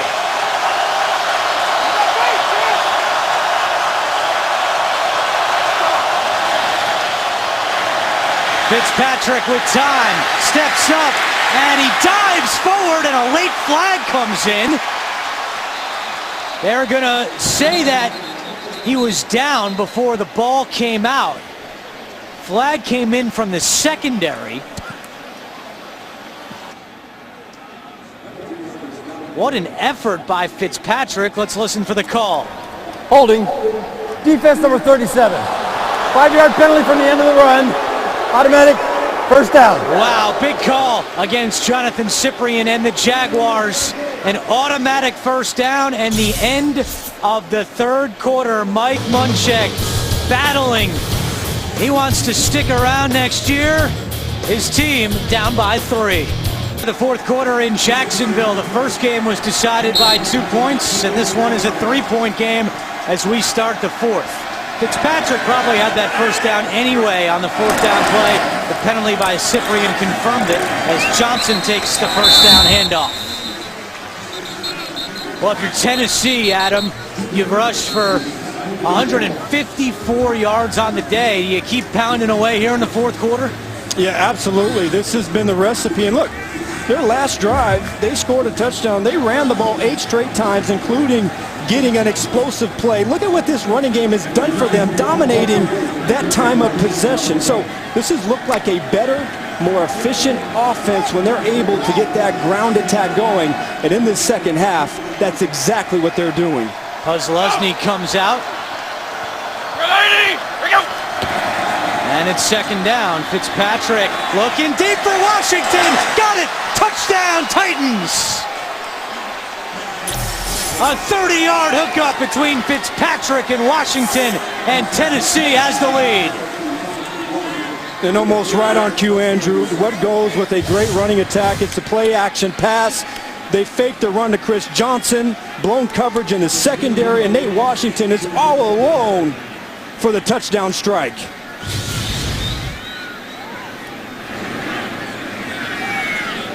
That's the 3rd touchdown of the season for Nate Washington. And the extra point would give Tennessee a 4-point lead. That blocked extra point earlier by Pollard could come back to haunt Jacksonville. It would be a field goal game right now if not for that. Mike Munchak fired up after that last touchdown.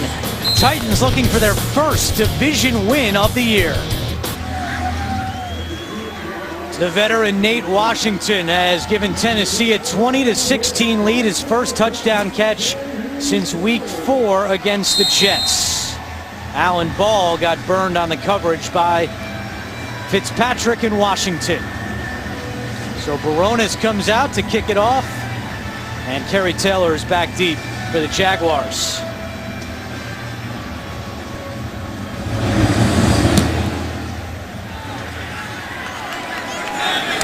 Taylor's going to give this one a go from deep in his own end zone. Across the 20. Taylor still going and knocked out by Baronis at the 35-yard line. Let's go back to that last touchdown. Here it is, and Washington's going to come right here. And it looks like there's a little bit confusion. Alan Ball looks like he thinks the play is cover 2, but there's no safety back there. He's going to the middle of the field. Miscommunication results in an explosive touchdown from Ryan Fitzpatrick. That was Winston Guy who Alan Ball was looking for, and the help never came. Ball had an interception earlier in this half. 1st and 10 for Jacksonville.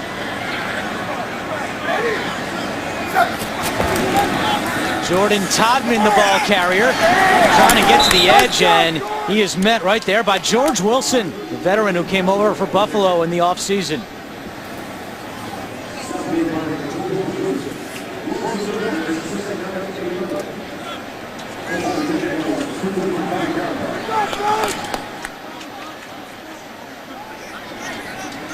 Maurice Jones-Drew now comes in for Jacksonville. Substitutions on offense. And there's just 12 on the play clock. They break the huddle.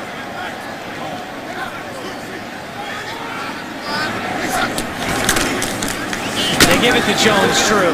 And he's tackled at the 39-yard line. That'll bring up a third down for Jacksonville. They went 3 and out last time they had the ball.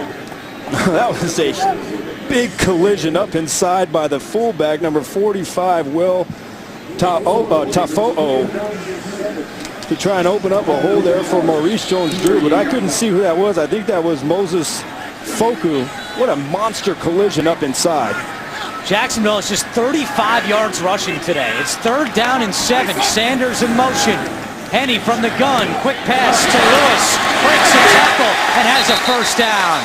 Nice moves from the veteran tight end Marcedes Lewis. A 9-yard gain. It's been a really nice connection today between these two. Marcedes Lewis, just a quick little route to the flat. Nobody in coverage, and he's able to make a nifty move and get up past the first down marker. 4th catch of the day for Lewis. It gives Jacksonville a first down. And another player slips. This time it's Jordan Todman. Neither team can stay on its feet today. Final home game of the season in Jacksonville. And it looks like the field is in beautiful condition from up here. You can't really play a football game in better conditions, but obviously we've seen it from offensive players, running backs, and we've seen it from defensive players as well. Todman lost 1 after the slip. Jones-Drew is in there. Gets away from Pito Atua and scrambles for maybe a couple, and I'll bring up another 3rd down. Pito Atua just completely launched himself into the backfield, getting penetration, destroying that play at the point of attack. Injured Titan down on the field.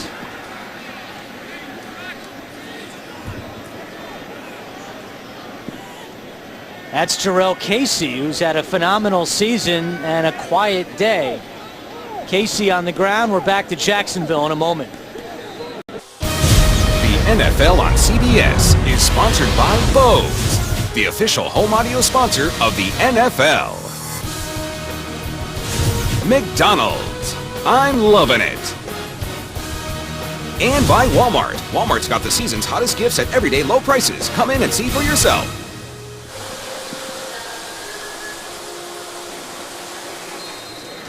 Casey off to the sideline under his own power. That's a good sign for Tennessee. 10.5 sacks this season for Casey. Now, big 3rd down play for Jacksonville. It's 3rd down and 11. Henny's pass deflected, caught off the deflection. That's Jones-Drew at midfield, but it will bring up 4th down. And Gus Bradley is sending out his punter, Brian Anger. Yeah, I think they sent out Jones-Drew outside because they were expecting some sort of man coverage, trying to isolate him, maybe on a safety, but the Tennessee Titans playing in a deep zone. And he tries to get the slant in there, which was not going to be a first down, and a good job by that Tennessee defense getting off the field. Anger's having a great day. 3 punts for a 50-yard average. Titans may have gotten a piece of that one. It was blocked at the line, and he still gets the roll inside the 20. Tennessee came with pressure, and I think Jackie Battle may have gotten a hand on it. It was actually McCarthy, Colin McCarthy, who got the start today at weak side linebacker, making a nice play on special teams. Coming up next, the playoff pulse beats on as Tom Brady and the Patriots try to close down Joe Flacco and the resurgent Ravens, or the Steelers battle the Packers while the Raiders challenge the Chargers. Check your local listings. That's coming up on CBS. Boy, Andrew, you got to ask yourself, is that offense, can they be themselves without Rob Gronkowski in the lineup for New England? Washington has his 6th catch of the day as we take a look at the AFC playoff picture. New England at 10-4, and the Ravens, we said it, resurgent at that big win over Detroit on Monday night. Yeah, such a great win by the Baltimore Ravens. A huge one, obviously, today against New England. A break, like I just talked about, with Rob Gronkowski not in the lineup. Joe Flacco a little bit banged up. But that game is always an epic battle between both of those teams late in December. Chiefs and Dolphins losing, a lot going on in these early 1 o'clock games. Johnson on the carry, and a great job defensively by Puz Lusny, who's back in there. And this run defense for the Jaguars, they have to settle down a little bit. Tennessee up front started to get after them a little bit. You've seen Sean Green with a big run. You've seen Chris Johnson start to gain some confidence in that offensive line. But again, the money down so far, 3rd and 5. Tennessee has been really good in the second half. Can they keep up that success? Look for crossing routes by Kendall Wright. 3rd down and 5. Fitzpatrick's pass is incomplete. Was looking for Washington. Allen Ball on the coverage. And the Jacksonville defense forces a 3-and-out. And a good stop by Bob Babbich's defense. They send 3 wide receivers over to the right side to isolate Washington on Allen Ball. Press coverage. Really nice job of competing outside by the cornerback, and Fitzpatrick nowhere to throw the ball. Big stand for that Jaguar defense on that drive. Brett Kern comes on to punt. This is his 2nd punt of the day, and Ace Sanders is the return man again for Jacksonville. Kern's kick fielded by Sanders at the 30, where he calls for a fair catch. 9:12 to go. Jaguars down by 4. We have a 4-point game here with 9 minutes left in the 4th quarter. It's all because of a blocked extra point before halftime by Bernard Pollard. And Andrew, it's interesting. Derek Marks was supposed to play that position on that field goal protection unit. He had to leave for a play. A rookie was in there, blown assignment. So instead of a field goal tying it, Jaguars need a touchdown, looking for the home run here, and then goes off the fingertips of Mike Brown, incomplete. Pollard has really made an impact since signing after leaving Baltimore in the offseason. Jerry Gray, the defensive coordinator, told us just the attitude he brings has really helped change our defense. Yeah, he's brought a physicality. And how about Jerry Gray's defense here in the second half? Only 24 yards of offense for the Jacksonville Jaguars. 32 yards total, 24 through the air, and boom! Lamar Thomas is smoked by Pollard. That's the first NFL reception for Lamar Thomas, who came up off the practice squad this week. And welcome to the NFL, Lamar Thomas. And that was a big reception. You got a slant from the outside wide receiver position, and you got a guy like Bernard Pollard looking you up, running straight downhill, and you hang on to the ball. That's the way to capitalize on your opportunities. 1st and 10, Jones-Drew sneaks through the hole, and Jones-Drew into Tennessee territory. Another Jacksonville 1st down. He got 11. Longest run of the day for MJD. Yeah, he's starting to feel it. Nice cut back. He starts to the left, brings it back over to the right, uses that vision. For a guy that missed last week with that hamstring injury, looks like he has a little bit of a burst here this afternoon. Right back to him, and he gets to the 40-yard line. Jacksonville likes to run this tempo, especially on a hot day. And they are not going with a huddle here on this drive. Yeah, one of the things that Jed Fish talked about was using that tempo, understanding that, yes, it was going to be hot. And we talked about that size that the Tennessee Titans have on that defensive line. They wanted to try and control that front by using tempo. And as we say they're using tempo, they go in the huddle. Of course, now they break the huddle. Perfect timing. 2nd down. They pitch it to Denard Robinson, who's got some room. Robinson with another 1st down. Denard Robinson came a half yard away from his first NFL touchdown last week. He was stripped at the 1-yard line by Aaron Williams, but he gets 12 on this play, and now they go back to the no huddle. Using motion, using a distraction with Ace Sanders, trying to get the defense to flow to the left, and then they flip it out quickly to an athlete that does great job in space like Denard Robinson, and he's able to get upfield for the first down. 7 minutes to go in the game. 1st and 10. Todman gets 2 on the play.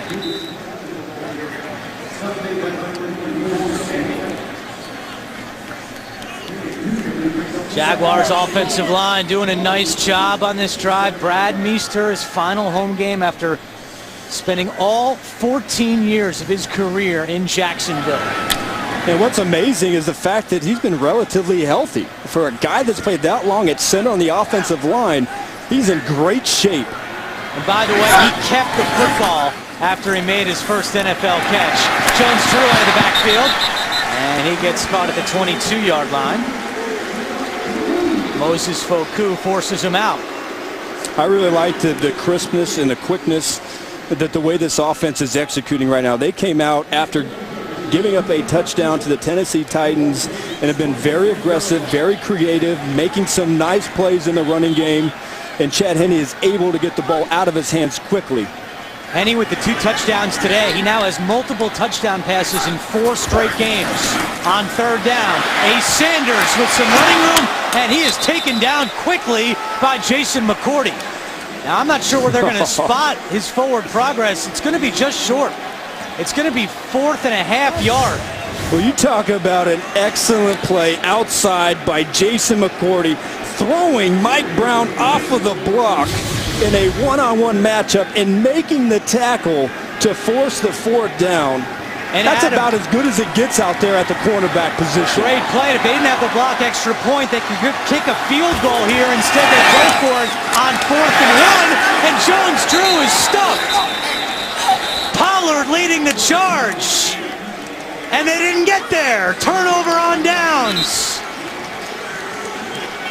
Huge stop for Mike Munchak and the Titans. The NFL on CBS is sponsored by T-Mobile. Unleash.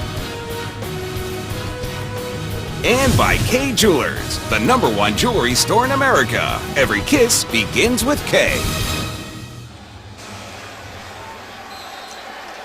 Huge stop by the Tennessee defense. Bernard Pollard making the 4th down tackle. So the Titans get the ball back with 5:21 to go in the game. They lead by 4. Andrew Catalon, Adam Archuleta with you from Everbank Field in Jacksonville. And they start this drive on the ground with Sean Green. But going back to that Tennessee defense, 2 big sticks on 3rd and 4th down.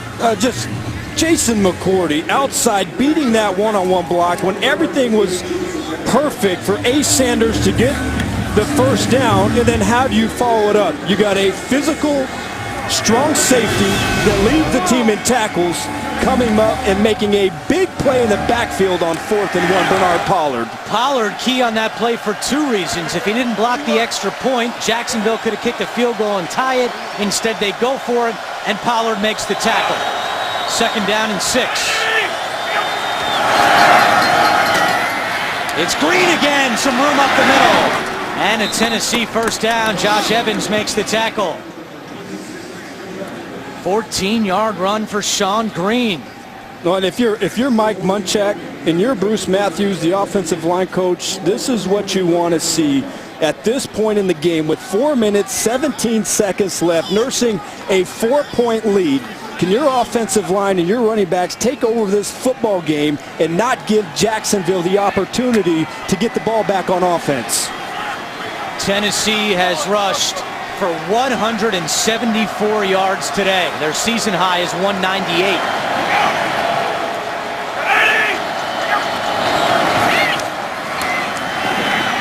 Green running right side. Stop for a short gain. Let's go back to New York. JB and Boomer. Incentive for Denver. All right, guys, here's Peyton Manning's 49th TD pass. This goes 10 yards to Eric Decker. They take a 23-10 lead. If they win and Kansas City loses, they'll win the AFC West and guarantee a first-round bye in the playoffs. Andrew, I'm sure Adam would agree. Playing against Peyton is a beast. Andrew and Adam. Well, do you agree? I concur. Yes, I do. That guy, look, I played against a lot of great quarterbacks. There's no quarterback that makes preparation more difficult than Peyton Manning. Tennessee using every bit of the play clock on this drive. They snap it with 2. Again on the ground to Sean Green. And now a big third down play coming with 3:01 to go. And Jacksonville has called its first time out of the half. Cyprien made the tackle.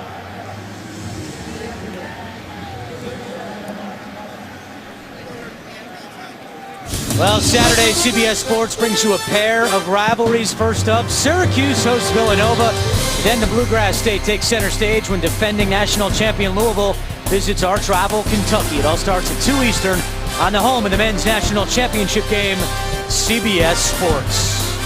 Hey, Andrew, you're a Syracuse grad. How are those Orange doing this year? Undefeated. There you go. Number 2 in the country, Mr. Archuleta. That's not just a broadcasting school, huh? Play some hoops under Jim Boeheim. Well, 3:01 to go. Big day on the ground for Tennessee. 180 yards. Came into the game 20th in the NFL in rushing yards per game. But this is their second biggest total of the season.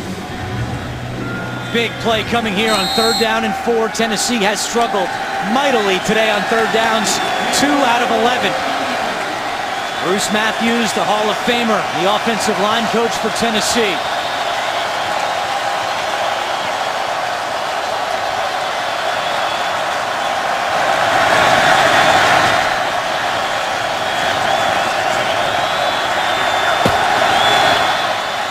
Johnson on the carry, spins away from one tackle and is met right at the sticks.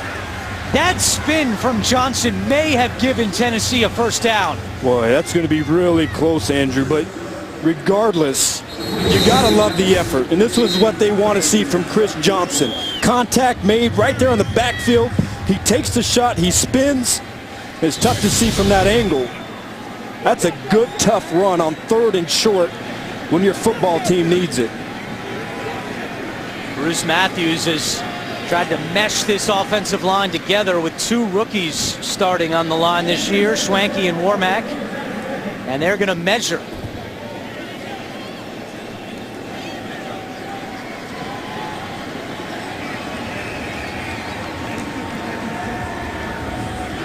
And Johnson's run is good for a first down.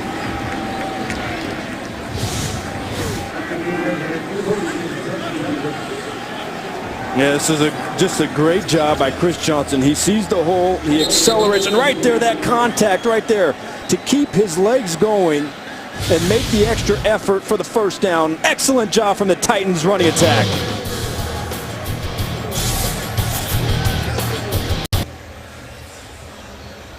Back in Jacksonville, and the Jaguars challenged this spot on that last run from Chris Johnson.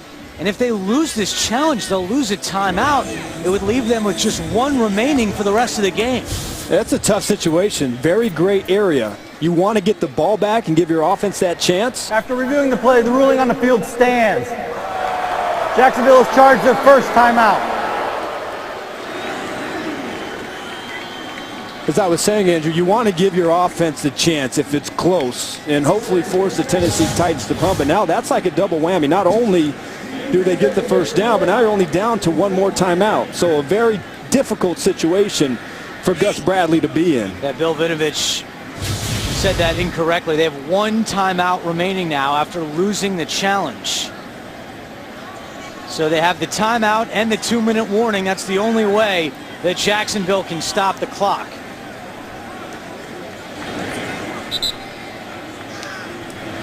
So a questionable call there by Gus Bradley. It backfires on him with 2:44 to go. 1st and 10 for Tennessee at its own 49-yard line.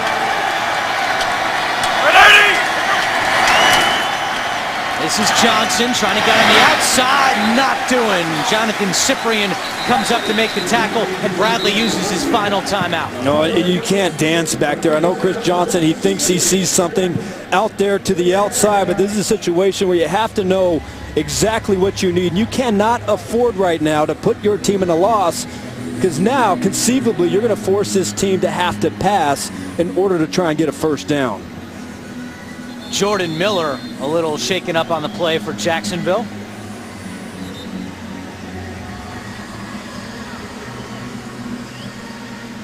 Well, coming up, time permitting, after the game, the NFL Today update presented by Aflac. Join JB and company for all the latest NFL scores and highlights. 2:37 to go, fourth quarter. Jordan Miller was just promoted off the practice squad this week because Roy Miller not able to play. And for Brad Meester, 2:37 left in his final home game as a Jaguar. Boy, I couldn't imagine what a feeling for that man right there who's had such an excellent career here.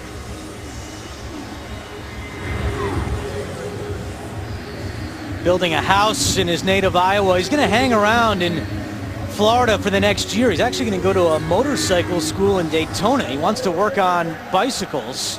He's going to do that for 9 months and then take his wife and 6 daughters back home to a new house in Iowa. Said he wants to hunt some deer when he gets back there. Don't forget the reality show, Iowa Custom Choppers by Brad Meester someday in the future. He's got a new addition to his mantle for retirement. His first NFL catch earlier today. It went for 9 yards. The Meester family watching. All right, 2nd down and 12 for Tennessee.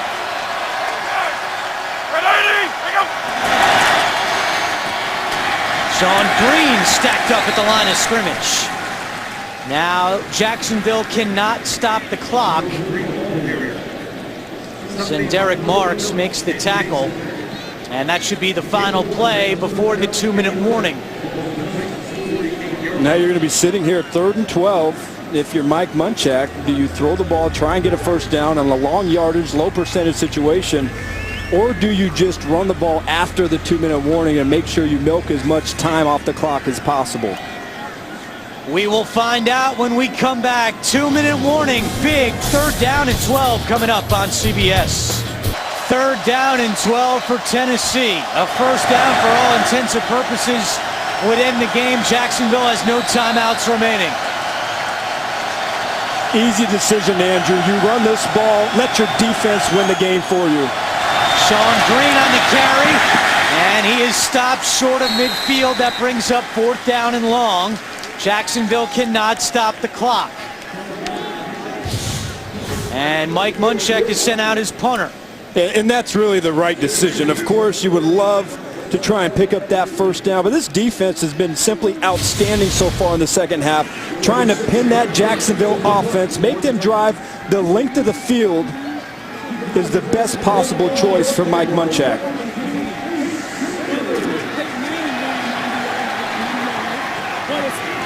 Brett Kern with his 3rd punt of the day. Ace Sanders back deep for Jacksonville. And Tennessee's going to call timeout. First charge timeout. Tennessee.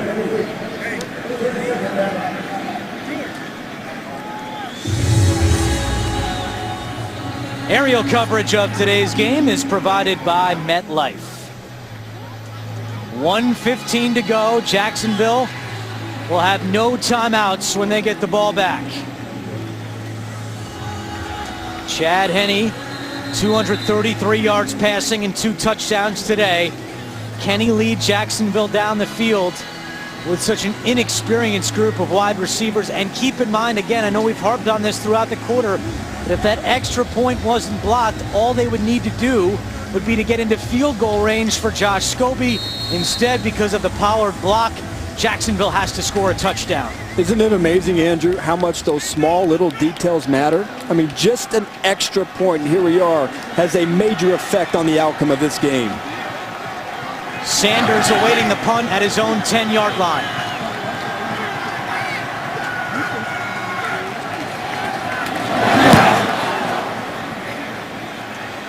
And the punt goes into the end zone. So Jacksonville will start at the 20 with 1:08 to go. At the conclusion of this game, we'll take you to bonus coverage of Denver and Houston right here on CBS. Denver trying to clinch the AFC West. And they'll get a first-round bye if they win and the Chiefs lose. Let's go! And the Chiefs are down 23-7 in the fourth quarter. All right, 5 career game-winning drives for Chad Henne. On 1st and 10, to the air to Sanders, slips, we've seen that all day, and tackled at the 23-yard line. Leedy Ray Wilson makes the stop, and Jacksonville cannot stop the clock.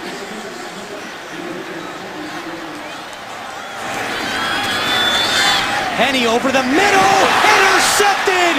George Wilson! His first pick of the year, 13th of his career, and Tennessee will have its first division win of the season. Oh, what a beauty. One-handed interception. Chad Henne is trying to get the ball to his tight end, Marcedes Lewis. Look at that. A one-hander. He doesn't even use the other hand to come down and try and secure the catch. How about that? This defense has taken over. Their Titans offense has taken over in the second half. Have really done a nice job putting this game away. Chad Henne threw a late interception last week against Buffalo. Another late interception today, this time against Tennessee. George Wilson spent the first 7 years of his career with Buffalo. When he came into the league out of Arkansas, he was a wide receiver. Bills changed him to defense, but he showed off some of his wide receiver skills there with the one-handed grab, and wow, a sigh of relief for Mike Munchak. Finally gets his first division win of the year as the Titans take a knee and run out the clock. A come-from-behind win for Tennessee. They stop a 3-game losing streak, and Brad Meester walks off the field at Everbank Stadium for the final time. The longtime Jaguar, his final home game, retiring at season's end after 14 years in Jacksonville.